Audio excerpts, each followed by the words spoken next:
अभी तक तो नहीं सर। सर वैसे तो कुछ नहीं था, एक बात पूछनी थी बस। हाँ आजाद, बोलिए बोलिए। जैसे लोग कहते हैं ना कि ट्यूशन फीस में डायरी लिखनी चाहिए। यार ये कंसेप्ट बहुत पुराने हो चुके हैं।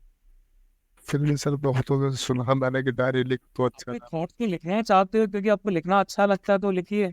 लेकिन उसको एक बोझ की तरह, बर्डन की तरह है। अगर आप मुझसे पूछ रहे हो तो मतलब आपका लिखने का मन नहीं है। सीधी सी बात है। आप सिर्फ इसीलिए करना चाहते हो कि भाई एग्जाम में वो चीज़ करनी है। तो मैं एडवाइस करूंगा कि भाई मत लिखो।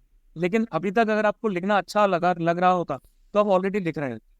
ये सर लिखना नहीं तो सर फॉर्मेट समझ में नहीं आता, फॉर्मेट का लिखो टाइम जैसे गवर्नमेंट एग्जाम में असेसमेंट थोड़ी चल रहा है उसका। अपने थॉट्स को आपको बताना है। वो थॉट्स किसी भी फॉर्मेट में हो सकते हैं। पोएम के फॉर्मेट में हो सकते हैं। आप नॉर्मली लिखना चाहते हैं तो रिफ्लेक्टिव फॉर्मेट में लिखना चाहते हैं। आज दिन भर क्या हुआ, उन चीजों के बारे में आप क्या सोचते हैं, ये सब लिखिए। उसको कोई चेक थोड़ी कर रहा है। तो सर उसमें भी एक बनाने के लिए होता है। दो कंसेप्ट अलग हो जाते हैं। एक वो डायरी वाला कंसेप्ट अलग हो जाता है और एक जर्नलिंग का जो कंसेप्ट है वो अलग हो जाता है। हाँ, डायरी में वो जहाँ आप यस ऑब्जर्वेशन ज्यादा लिख, ऑब्जर्वेशन लिख लो, ठीक करेक्ट। है। और डायरी में आप अपने थॉट्स ज्यादा लिख। सब पूरा दिन तो ऐसी क्लास लेने में निकल जाता है, उसमें क्या लिखूंगा। क्यों, मैं ठीक है ना, जब बर्डन की तरह किसी चीज को लोगे तो फिर तो वो चीज होगी नहीं ना। बेकार है फिर तो आप उसको ये क्या सोच रहे हो कि भाई करना ही करना है। जैसे कि एक चीज नहीं आ जाती है एसएसबी में, हॉबीज और इंटरेस्ट होनी चाहिए। जबरदस्ती बंदा डेवलप कर रहा है। क्या हॉबीज है भाई, मैं वो टिकट, वो स्टैम्प्स होके उनको कलेक्ट करता हूँ। यार वो 1980s 90s वाली हॉबीज थी। जब लोग एक दूसरे को चिट्ठी पत्री भेजा करते थे तो भाई वो पोस्ट स्टैम्प्स वगैरह हो गए, इसको कलेक्ट किया करते थे।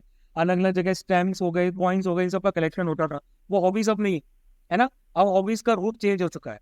तो अगर आप उस टाइम के एसेसर्स की बात सुनेंगे, लाइक कर्नल नेहरू वगैरह जैसे लोगों की बात सुनेंगे, कई सारे कंसेप्ट उनके अच्छे हैं नो डाउट। लेकिन बहुत सारे उनके कंसेप्ट आउटडेटेड है ना, उनके टाइम के हैं। तो अगर आप उनके कंसेप्ट को सुनेंगे तो उनके कंसेप्ट के हिसाब से तो भाई कई सारी चीजें जो आज के टर्म में मिलान नहीं खाएगी। तो आज के हिसाब से अगर आपको जिन चीज़ों को देखना है तो फिर आपको कंसेप्ट अलग बनाने पड़ेंगे। आपको अपने हॉबीज और इंटरेस्ट वगैरह भी अलग अलग बनानी पड़ेंगी। जो आपका चेंजेस देखने को मिल रहा है, लाइक पहले कंसेप्ट था कि भाई जो कैंडिडेट है उसको पॉलिटिक्स में इंटरेस्ट नहीं हो, मतलब कि अपॉलिटिकल होना चाहिए, ऐसा होना चाहिए, वैसा होना चाहिए। लेकिन given the scenario of today, क्या आपको लगता है कि कोई भी एक ऐसा इंसान है जो कि पॉलिटिक्स से अछूता रह सकता है? हर किसी के ओपिनियंस बन रहा है, हर कोई सोशल मीडिया पर चला रहा है। पहले तो ऐसा नहीं था। पहले तो न्यूज़पेपर से जो जिसने लिखा वो हमने सुन लिया, मान लिया, हम उसको सच मानते थे। जो टीचर बोल रहा है हम उसको भी सच मानते थे। घर वालों से लड़ जाया करते थे कि भाई नहीं, मेरे टीचर ने कहा है, सही है। ठीक है, ऐसा होता था पहले बचपन में। लेकिन अब हमारे पास इंफॉर्मेशन के इतने ज्यादा सोर्सेज हैं कि भाई हर चीज को हमें क्रॉस वेरीफाई करना होता है।